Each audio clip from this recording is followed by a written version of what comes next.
Welcome back to Silent Sales Machine Radio. We are your co-hosts. I'm Brian. And I'm Robin Joy. And this is Coach's Corner. Hi, everybody. How's it going? It's going great. How are you doing, Brian? Pretty good. What you got for us today? Hey, well, we've got a lot of things going on, right? We got a lot of things going on. We always got a lot of things going on. I love it. In a great way. Like, I would much rather have this going on than nothing going on. But True. Because of that, sometimes I can feel, and we can both feel, overwhelmed, right? So have you ever felt like your brain is completely full after you learn just a few new things, right? And this is especially true in your Amazon business.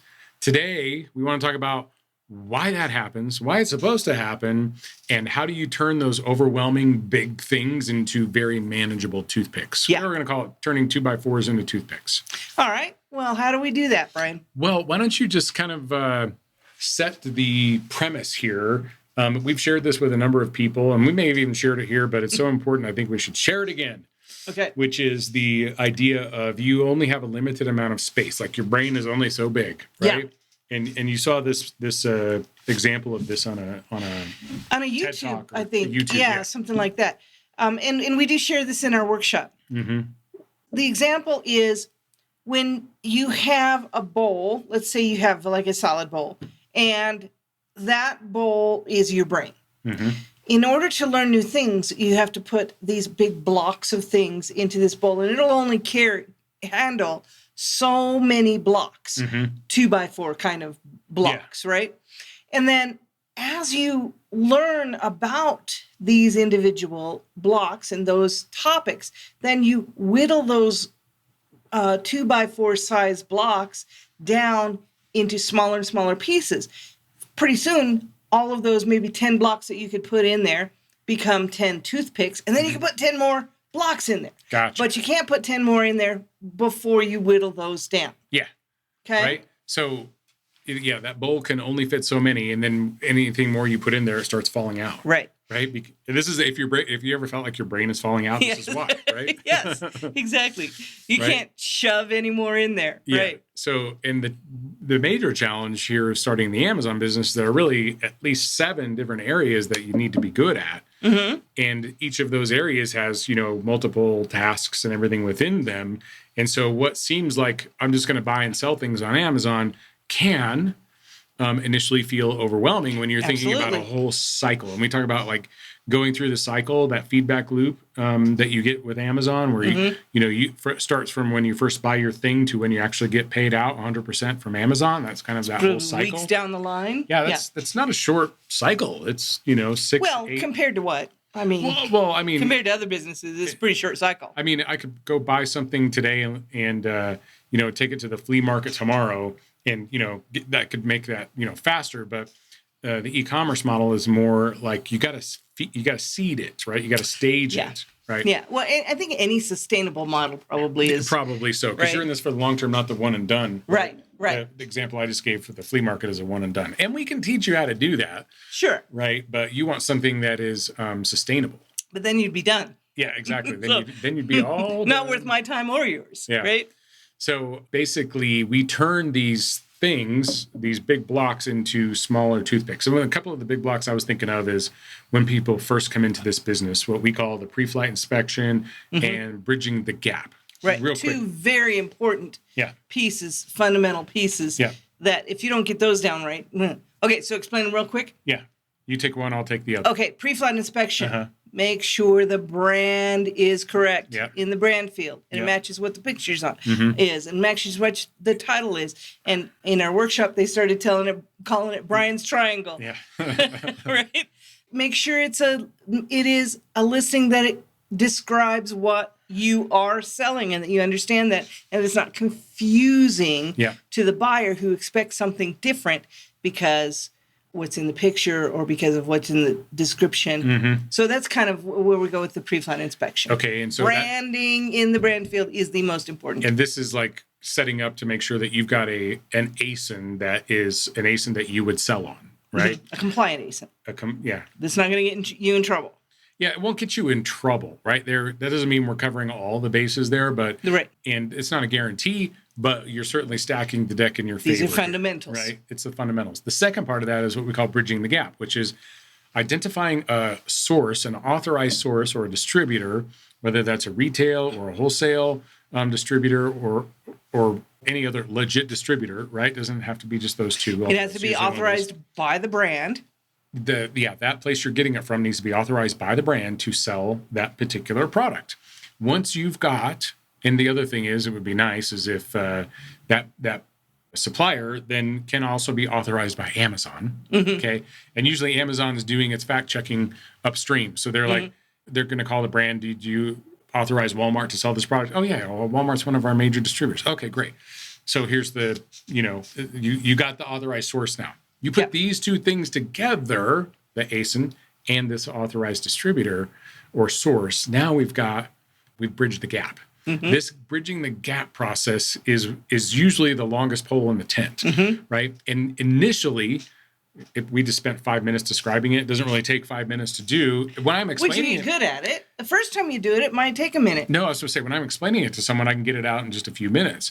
The very first time they go away to do it themselves, it may take them 10 to 12 minutes the first time. Because they're checking the handout. Okay, it says first check this field, then check that. And that takes a little bit of time. Yeah. Pretty soon they're like, okay, I've done that 100 times. Well, no, but this is when it's a big block. That's a block. This is when it's a 2x4, right? Right, but the more I do it, the smaller that block gets, and the easier it is for me. I can throw away that handout. I just, then all of a sudden I start naturally doing it without even thinking about it. Without even thinking about it. And this comes through repetition. It doesn't come because you decided, I'm going to be good at this, right? Because you got good at it through practice. Oh, backed by neuroscience, by the way.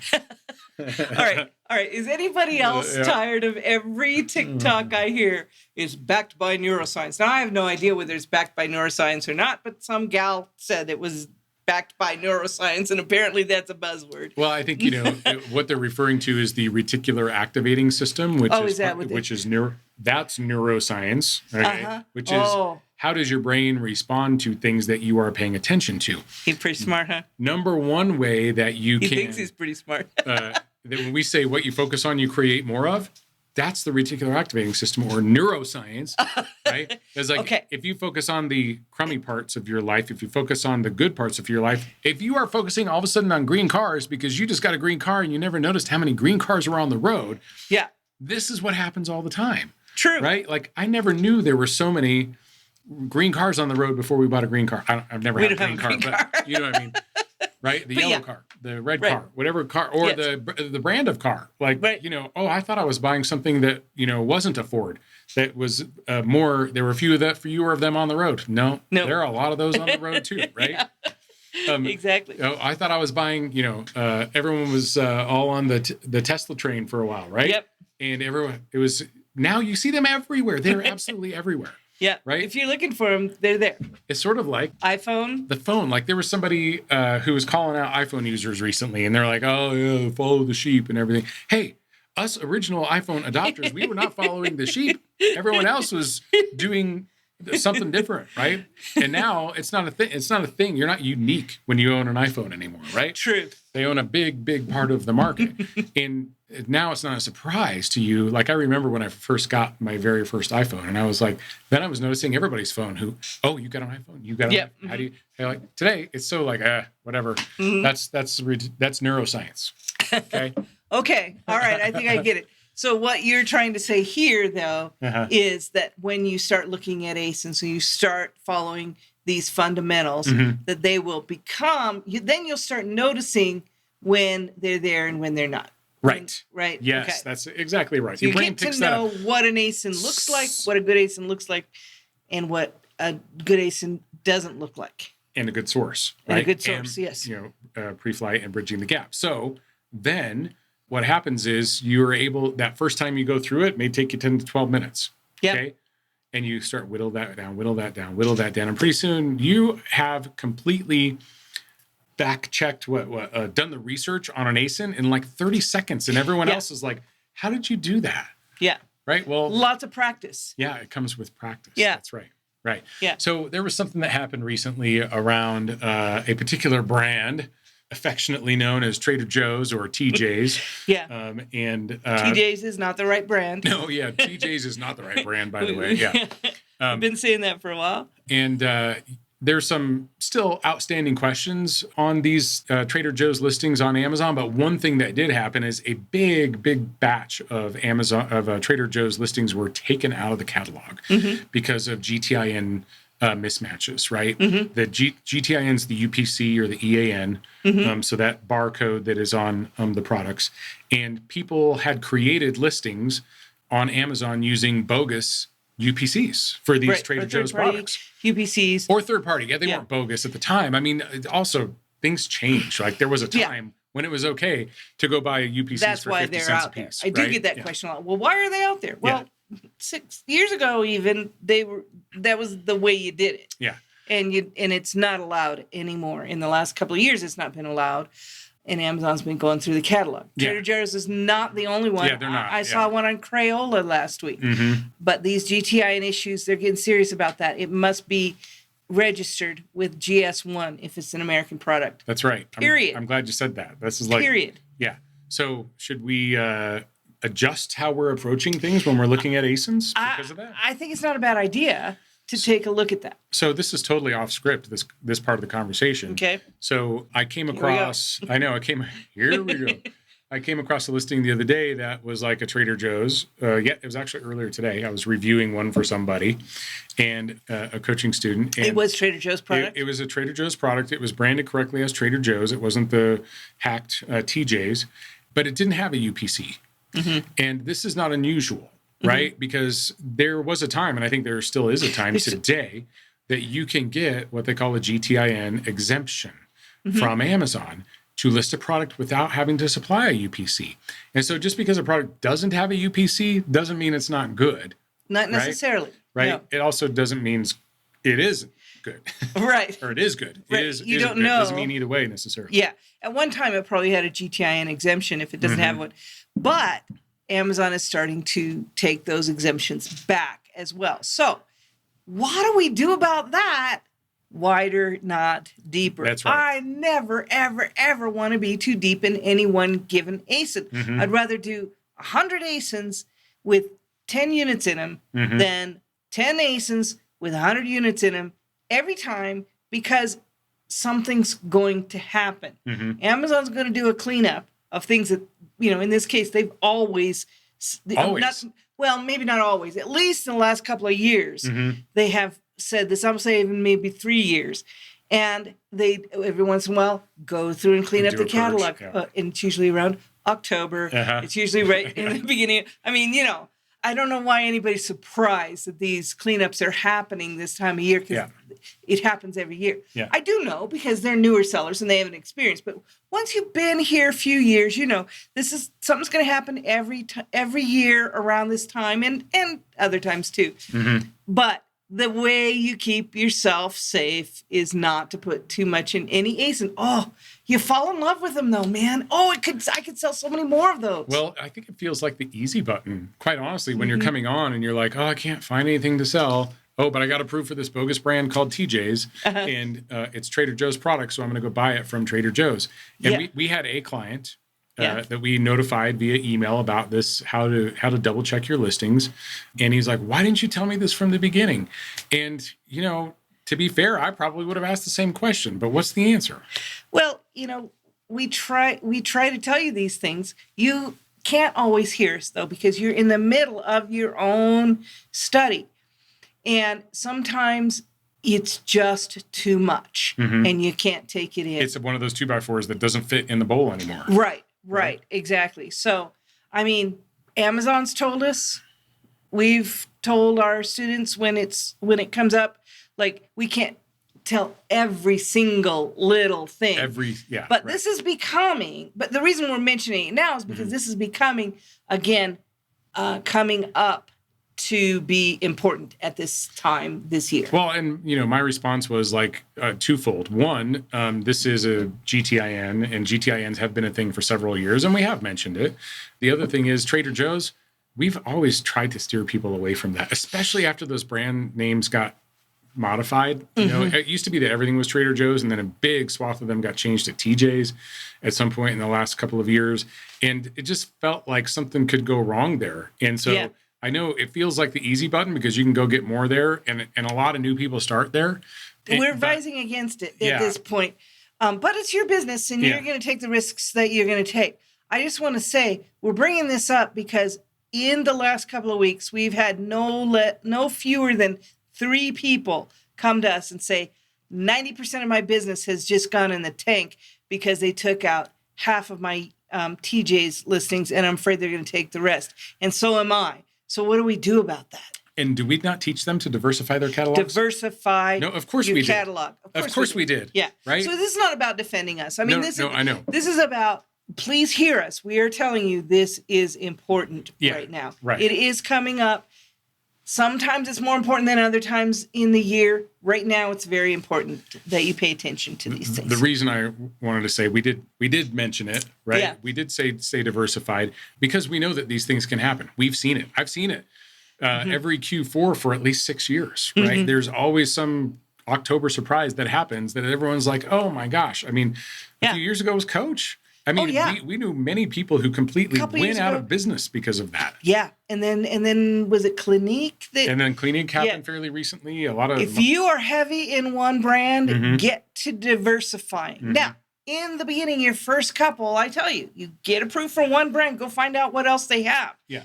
That does not mean stay there. Yeah. But that will get you going, and that's okay. So think about where you are in your business and what's going on and what could happen. And diversity is key. So the application of turning these 2x4s into toothpicks, we've given some examples already, right? The pre-flight inspection, the bridging the gap, the 3-step check is another one, right? Like there are so many data points that you could potentially look at, and we'll dig into the details of some of that later. But really, 3 things is all you need to know. All you're going to do is test. It's just a test. Yeah. So why dig into everything you could possibly know about this ASIN? Right. Just test it. Make sure you're compliant. Yeah. Make sure you have a good source and test. Yeah.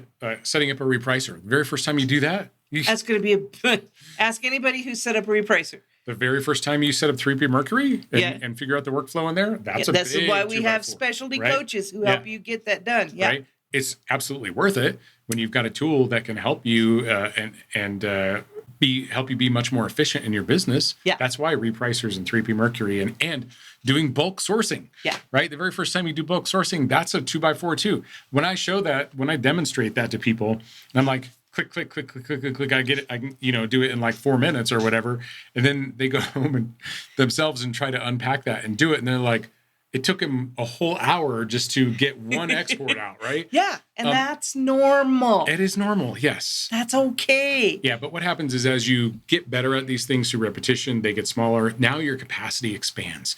And you're able to, what used to take, what was filling your brain was just sourcing, now you've got that down and you can fit other things in there. Mm-hmm. Exactly. But what makes that harder than it used to be, which is actually a good thing, Robin? Well, you mean the things like... some things people will tell you, it was easier. And we started 6 years ago. So we'll say 6 years ago, it was easier. What was easier 6 years ago? That's that's my question. Yeah. Yeah.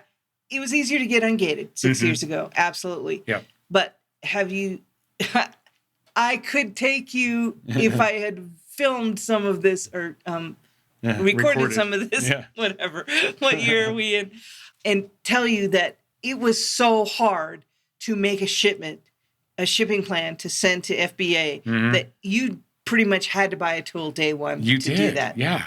And you did. You bought that tool day one. And what about now? It's completely now flipped. It's so much easier. So like doing a shipment in Seller Central. I would say, it's very easy. You don't need a tool for that anymore. Amazon got that figured out. It's not necessarily that intuitive, but if you go through it one time, you got it. Yeah, you got it. But what is harder? Brand approvals and ungating. Yes. Right? So, but that's also where the tools are. Yes. So. Right. So now we don't need a tool to make a shipment necessarily anymore. But we might need a tool to match up to an authorized source. That's exactly it. So it's funny how the more things change, the more they stay the same, right? Like we still leverage Jim tools. says this all the time. Oh, does he? Yeah. Yeah. Yeah. He always says, I've been doing this for 20 years. Yeah. And seen this over. The same thing happens over and over and over. Yeah. And, it's okay. Everything's going to be fine. But let's talk about why these things happen with Amazon. Amazon doesn't just wake up one morning, and of course, Amazon's not a person, so that's, it's a whole enterprise. But It's not like somebody wakes up one morning and goes, how can we make Q4 tough for the third-party sellers this year? Yeah, right. How can we ruin someone's day? Let's see. That's not the case at all. What happens more likely is they're trying to protect their own enterprise, which protects us. Because if they go away, we go away too. We go away too, Yeah. right? Yeah. So why would Amazon be all of a sudden so strict about restrictions now, where 6 years ago they weren't as strict? Because the platform was as open as it was, they opened themselves up to a lot of nefarious actors. And there's a lot of mind-blowing, jaw-dropping statistics about the amount of counterfeit goods that have been sold on Amazon over the years. And they're really trying to combat that because, just like you said, if Amazon has exposure, we all have exposure, right? So Amazon, they became a victim of their own success in a lot of ways, which happens to a lot of businesses who were able to grow and scale the way that they have. Let's not forget, 25 years is 26 years is as long as they've been in business, pretty much, right? I mean, maybe 27, not that long. And yet there have been times when they were the most valuable company in the world. Yeah. Like that happens very, very quickly. Not like the old days of, Big Blue and a GM and all that. Right. They were a century basically of being around to become the. Yeah. And a long time they were just a bookstore for a long time. Right. And they only did books. Yeah. So what happened? Well, then they started having to put some controls in place, right? Yeah. Even to the point where it's much more difficult to open an Amazon account today than it has been in the past. Well, think about this, Brian. We live in a world where you can actually make a video of someone who is an actual person that is not you and sound like them and feel like them and look like them. And it's not it's digital. It's not a real person. Yep. You're copying a real person or you're creating a person out of nothing. Yep. Amazon can't afford to allow that to be a seller on Amazon. They can't. I mean, that's just one example. There are so many things that can be done that nefarious actors can do. Now, we know that you're not a nefarious actor. Right. We know this. We know that you're a real person. We've met a lot of you in person and talked to a lot of you, live. But Amazon doesn't know that when you walk up and say, hey, I'm so-and-so and I have an EIN and I want to start an Amazon business. Amazon doesn't know until they do some serious checks who you are. Then once you get through that gate of getting a seller account, then they're going to say, all right, we're going to slow you down a minute. Show us a few shipments here. Let us see that you are treating our customers right and you're not sending them counterfeit goods and you didn't get through that just so you could take advantage of my customers. Because if they allow those other things to happen, it puts all of us in jeopardy. Yeah. And I know they're primarily looking out for themselves, but themselves being Amazon, we're a big part of that. Like third-party sellers are like 60% of all the sellers on the platform. Yeah, and if they got a bad reputation for, I never order from Amazon anymore because half the time it's counterfeit. Yeah. Well, they wouldn't know. They wouldn't know that wasn't us. I had so many stereotypes to fight against when I started this business.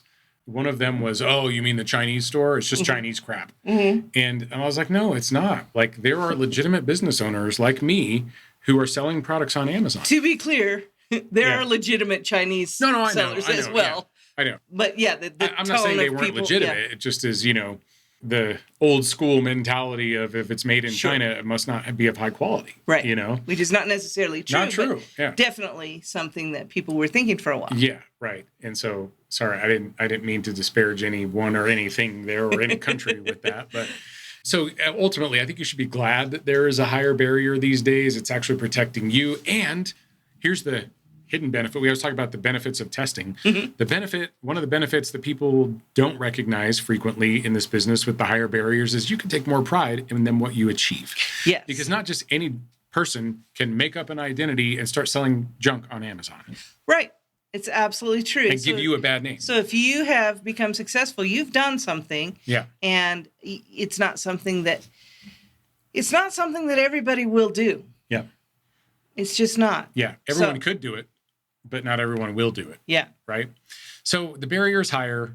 However, it's very manageable, especially if you focus on the right things, which brings us to the biggest mistake that we see people do. Yeah, what's that? Overcomplicating things. Overcomplication. Yeah. There's another thing we tell you right up front. You only need to be concerned about 3 data points on Keepa. You don't have to understand Keepa. There's a lot about Keepa that you could learn if you were interested in learning everything about Keepa.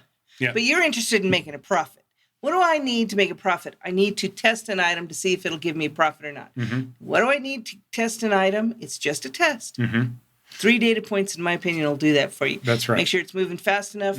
Make sure that you have evidence that if it doesn't work out, you can at least get all your money back. And make sure you have a potential for profit. Yep. That's it. That's it. Right? Then test and see if it gives you profit. Let the test tell you whether you're going to replenish it or not. But there are, I'm going to put snake oil salesman in quotes here out there like, oh no, there's this other piece of information that's so critical that you're missing out on. And I'm not going to tell you what it is here. You'll have to buy my course or follow me here or whatever. Or you could just test and learn it yourself. Or you could test and learn it yourself, because really, I'm not saying that there's not valuable information in those, off the beaten path things, but the reality is it's not down the middle of the plate. It's a painting a corner technique that, if you can't throw a strike, it doesn't do you any good. Right. We talk about painting the corner. We haven't talked about painting the corner. We haven't talked about the painting the corner yet. Oh, okay. No. Not everybody knows what that means, but I'm talking about throwing a pitch, right? Not everyone can be Greg Maddux. Right. Greg Maddux. Greg Maddux, what decade do you come from? The most artful, what century do you come picture, He was right? amazing. He was amazing, yes. But those of you who know who he was. But he could throw it down in the middle of the plate anytime he wanted, right? And so then he had command and control. And of course, everything comes back to sports. Everything always comes back to sports. Well, I mean, it's the fundamentals, right? If you don't know how to throw if you can't throw a free throw, you're probably not going to be that great of a basketball player. Well, Shaq would beg to differ. But. Well, I have seen Shaq throw a free. Well, he could throw it. He just didn't make it very much. Again, what century are you in? I know. Right. All right. So you're getting a little closer with Shaq. But if you can't putt your golf game, I mean, ask me how I know. Okay, great. I can drive that ball straight as an arrow, no problem. I can often hit off the fairway, but my my short game is definitely my downfall. The thing I struggle with is there's some secret information that you need to know about the offer count and inventory movement and all this stuff, but I can't tell you what it is. Yeah. The obvious. It depends on this, then that matters, and it depends on that. Or I could just test it and see what matters. That's right. Well, here's the thing. We've said this before. Thank you, Cody Sanchez. Complexity makes you seem smart. Yeah. Simplicity makes you money. And also complexity is like wanting to, I remember this when I first started. Well, you know what inspired me to learn to play the guitar? What? Stairway to Heaven. I mean. I have heard that every guitar player ever, well, maybe in the last century at least, the one thing they wanted to do was play Stairway to Heaven. If nothing else, they wanted to play Stairway to Heaven. I don't know what it was. Like, I couldn't tell you why. It was just like, oh, that song sounds so cool. It's got great melody. It's got great harmony. It's got great feel. It's got great guitar. It's got excellent guitar and vocal. There's so many good things about it, right? And I was like, oh, I'm going to play that song. So what do? I go pick up a guitar. I've never even picked up a guitar before. And I'm like, really? I go to someone and say, to teach me the solo to Stairway to Heaven. And they said, okay, do you know how to tune a guitar? The guy was like, well, I'll tell you where to put your fingers if that's what you want to do. Yeah. Right? And that was the only thing I could play. You got one song. And I didn't even understand it. And you didn't even know why. I was just going through the motions. You couldn't apply that to anything else. No, I couldn't apply that to anything else. You're right. Not one other thing could I apply what I learned to anything else. And so it's sort of like, when we're learning to speak English. You're an English nerd. I'm a bit of a nerd. Yeah, not as much as I used to be, but yeah. So fundamentals, right? We don't start you learning how to identify participles and diagram sentences. We start you learning what a noun is, what a verb is. Yeah. With a noun and a verb, that's the fundamentals. You can make a sentence out of that. Yes, a noun and a verb. Me, eat. That would do it. Yeah. That would do it. It doesn't sound very good, but that is an actual sentence. It is a sentence, yeah. I'll buy that. Yeah. All right, it's got a subject and a predicate. Yeah. Okay, but that's where we start you because you need the noun and verb, whether you have any of the adjectives or adverbs or participles or prepositions. None of that matters if you don't have the noun and the verb. Right. So basically, we're not starting out. Your English teacher didn't start out, and your parents didn't start out teaching you what a dangling participle was. Right. Right. They started teaching you simple words so that you could communicate, basic communication. Right. Yeah. Exactly. And so that's where we start. And that's why step one is step one. Yeah. You can build quickly on that. Very quickly on that. But step one comes first. Step two comes second. That's right. That's the way of learning. And that's how you whittle down those big blocks into toothpicks. You go, the first shave with a sandpaper. Then you learn how to use maybe a whittling knife. You learn how to use a saw. Pretty soon, you're cutting those things down like nothing. Yeah. And then you can add some more and start all over. But you can't do it all at once. It's not going to work. Yeah, well, you're going to run out of room. I'd be remiss if I didn't bring up the music analogy as well. Like, I remember, and I was like, not the very first time, but at some point in my life, I was like, oh, that song for Elise is absolutely enthralling. I got to learn how to play that. Yeah. Right. And so I went and bought the sheet music, and I'm just doing the right, one finger, right, pounding it out one note at a time. Yeah, and that's. And do you think I can play the piano today? No, I can't play the piano today. But it's like someone saying, "Oh, I'm going to play Beethoven's Fifth," and you don't even own a piano. Yeah, step one, get a piano. Yeah, step one. Some kind of keyboard. Yeah, that's a step 10, right? That's step 10. That's step 10. Start with step 1. Right. You have to build the building blocks to get to the point where then you can sit down and learn a sheet of music with the fundamentals in there, with a foundational knowledge of what's going on. Right. And once you get that foundation, this is when you can start stacking things. Okay. Right. In this example, you learn to play with one finger, like you were talking about. Yeah. And then you learn to play with a couple of fingers, then you have many fingers, and then put two hands together. Use your feet, right? These are all things that you don't do that all in the first time you sit down at a piano. You build on the one finger, two fingers. You build on it. You don't just sit down and do it. You know, I want to give you some kudos that I didn't necessarily clue into the last time you talked about playing the piano. I think you gave the example of you had just started learning to play, and you're one Sunday in church, your mom is ill, she can't be there. Your dad voluntold you you were going to do it. It was definitely voluntold. And you said, I didn't want to. You were doing the melody with 3 fingers. Well, I assumed 2 fingers. 2 fingers. I assumed that you were doing the chords with your left hand, and the truth is, you didn't. I didn't do any left hand. You were just I was 2 just fingers 2 on the right fingers. hand. I mean, you can imagine I was quite nervous, right? Yes. But how did you get better?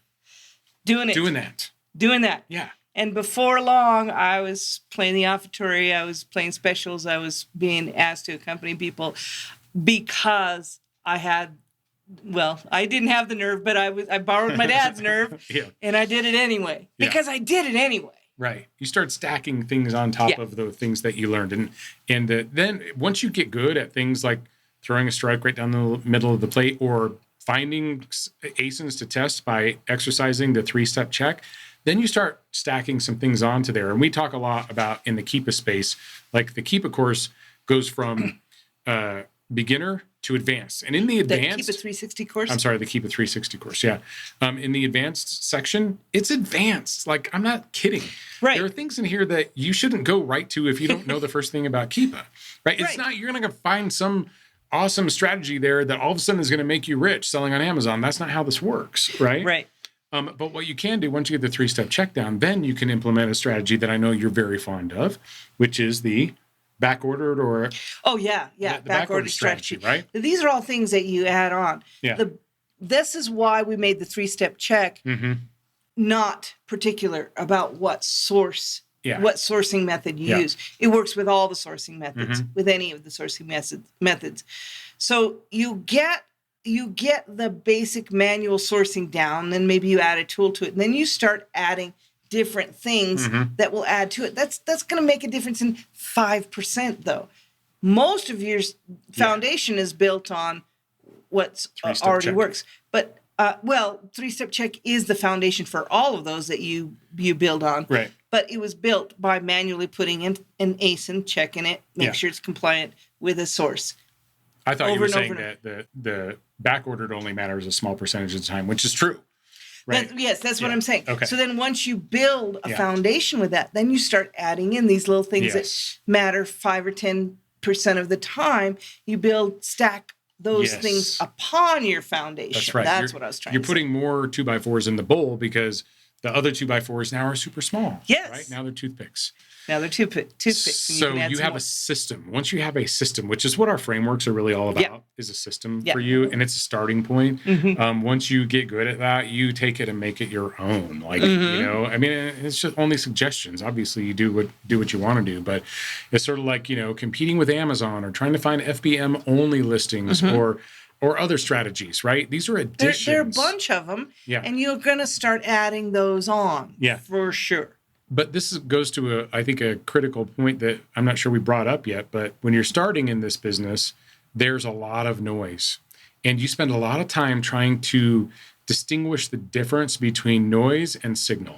And noise, when you don't have a signal, I mean, to me, the noise is, let me show you this thing that matters 2% of the time. That's noise, right? When you haven't had its foundation yet, that's noise. Yeah. When you're ready for it, it's not noise. It becomes signal. Yeah. But to start with, So there is a lot of noise out there. And absolutely. I got a quote at the end of this episode that I'll bring up that I think drives this point home. But the thing that is the hardest for us to do is to learn to ignore the things that don't matter. Yeah. Because when you're new, you think everything matters. And so then you're picking up every little grain of sand. You don't trust the system. And this is normal. Yes, it's okay. This is normal. Yeah. Don't beat yourself up about that. But I can't let it go on without bringing up a Facebook post that we saw recently. You pointed it out to me. And it was, I don't think you'll mind me saying his name, Chris Puckett. Oh, yeah. Loving how you're moving on and you're sharing with us. Yeah. And we love it when people do that. He's made his first hazmat shipment. Yep. Okay, tell us, what was it that stuck out to you about his post? And he's been basically documenting every weekly, shipment that he sends out, telling everybody. Inspirational. Yeah. How many different ASINs were in it, how many different units, how many were tests, how many were replens.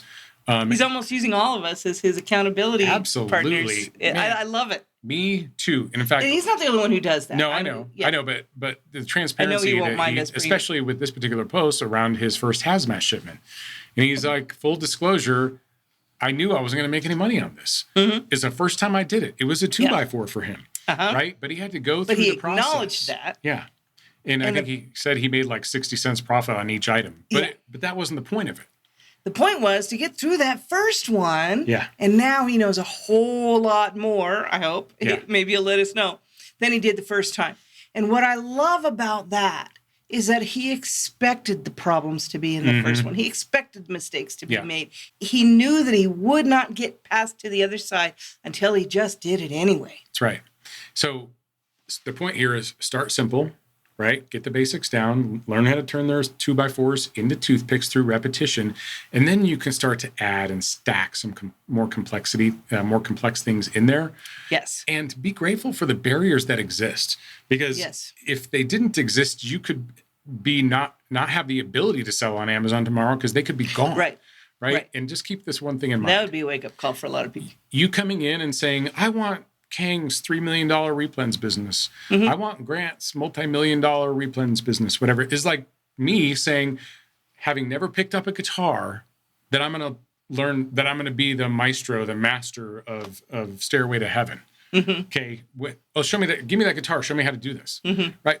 This is a multi-step, it's an investment, it's a commitment, and it's a process. It's not, you're going to come in and have a $3 million business tomorrow. Yep. Right. I like But it. that's what it's like when people say, I want to play Beethoven's Fifth. Oh, yeah. Yeah. So We all do. Where's middle C? We all What? do. Yeah. We all want to play We all Beethoven's do. Fifth, Absolutely. right? Yeah. All right. Okay. So you're gonna give us a quote here, Brian. I am going to give us a quote. Our quote today comes to us from You promised it was going to be a good one. Warren Buffett. Yes. What did he say? He said, the difference between successful people and very successful people is that very successful people say no to almost everything. Mm-hmm. Wait a minute. Uh-huh.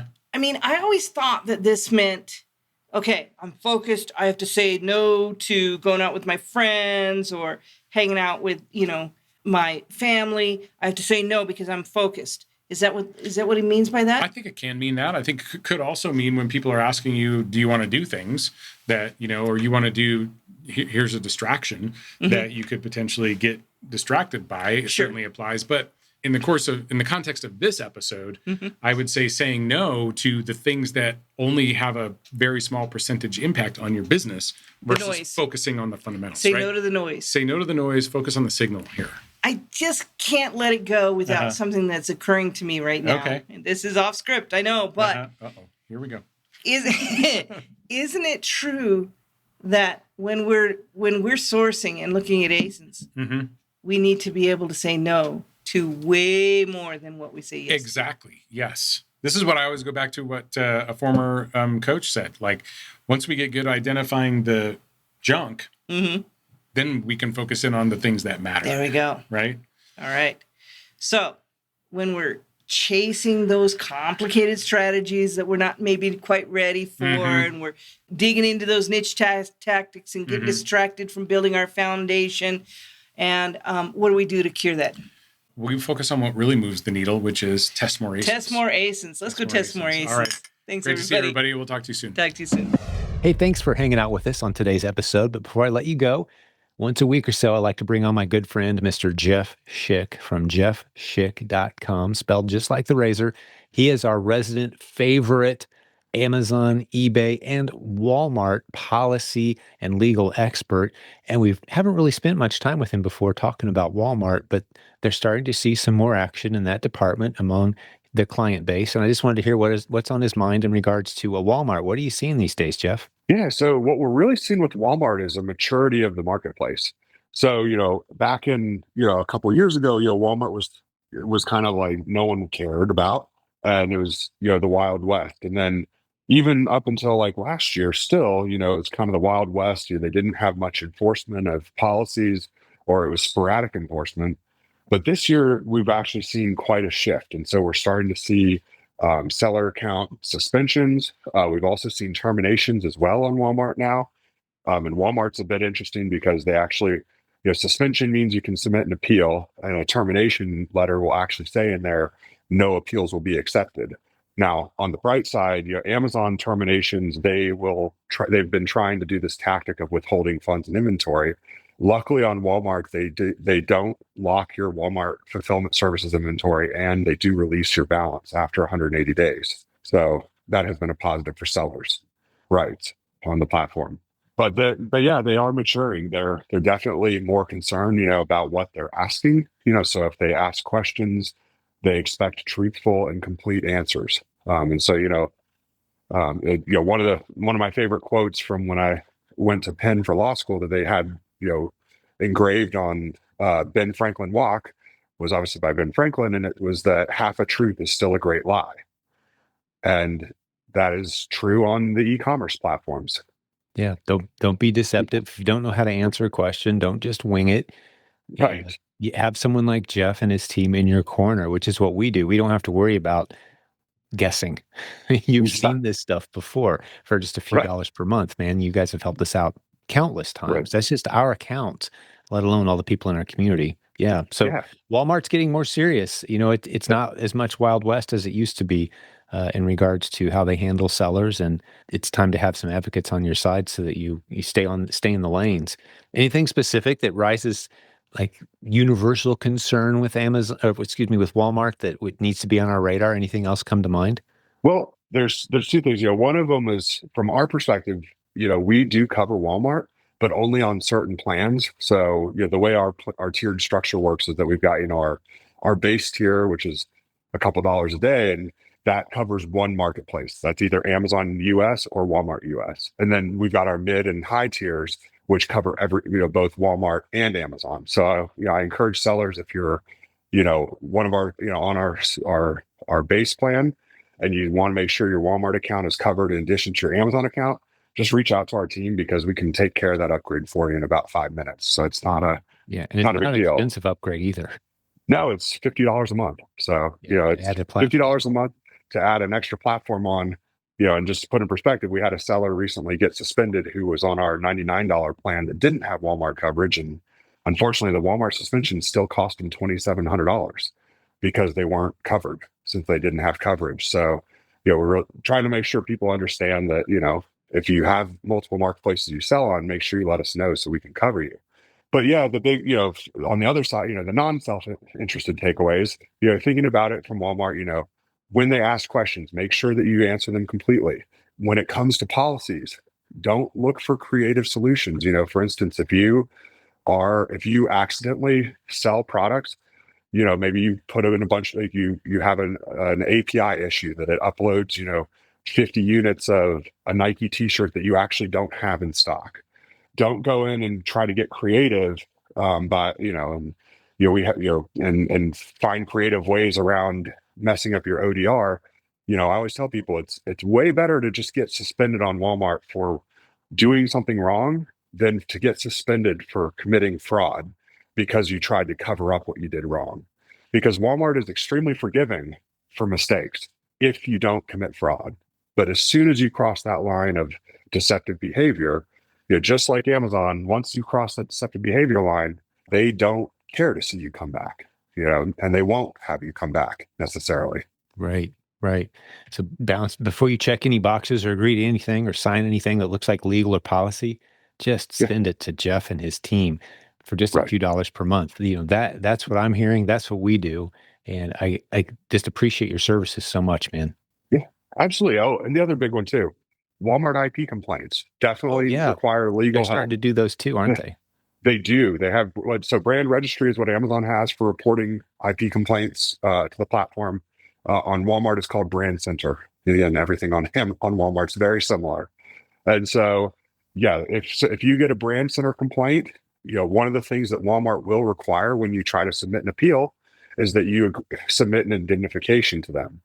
Now, that indemnification is built into the business solutions agreement on Amazon and Walmart. So you've already agreed to it either way for both marketplaces. But the problem with the IP complaint indemnification is that they're putting it front and center, making you actually agree and acknowledge to it. And so we have seen cases where sellers submit an appeal for an IP complaint they received, thinking that they're just going to treat it like an Amazon case. They submit questionable documentation, and then as part of the indemnification that they agreed to, Walmart goes and hires an attorney and looks at it. And then that attorney says, no, you're wrong. And here's our bill for $500 because we spent an hour looking at this. And guess what? You've now agreed to indemnify Walmart because in addition to indemnifying them against their direct losses, you also agreed to indemnify against attorney's fees and costs incurred. And so now you're stuck with not only getting an appeal not accepted, but getting a bill for the lawyer who looked at it and rejected it. Wow. Yeah, save a lot of money just by putting you guys on retainer and avoiding that to begin with. Exactly. That's my plan. Yeah, and that's why I have you on here once a week, Jeff. It's just because these things can get relatively complex relatively quickly. For the vast majority of us, the vast majority of the time, it's smooth sailing. But when these weird things happen, man, it's such a good feeling to have someone on retainer that just jumps in and knows how these things work. And that's what you guys do all day, every day for so many of us in this community. So I really appreciate that, Jeff. Thank you. You got it. Hey, we're happy to be able to serve. Absolutely. So, well, hey, I'd love to have you back next week if you're around, man. Always appreciate some time with you, getting some tips and insights. Sounds like a plan. We'll be back. JeffSchick.com. Put them on retainer. So many of us have. They're a great sponsor of this show, but they serve this community with excellence for many, many years. And get over to the website for a few dollars per month. You can have them on retainer. All things Amazon, eBay, and yes, Walmart, policy and legal. All right. We'll see you next week, Jeff. Thanks, buddy. See you next week. Thank you. Bye for now.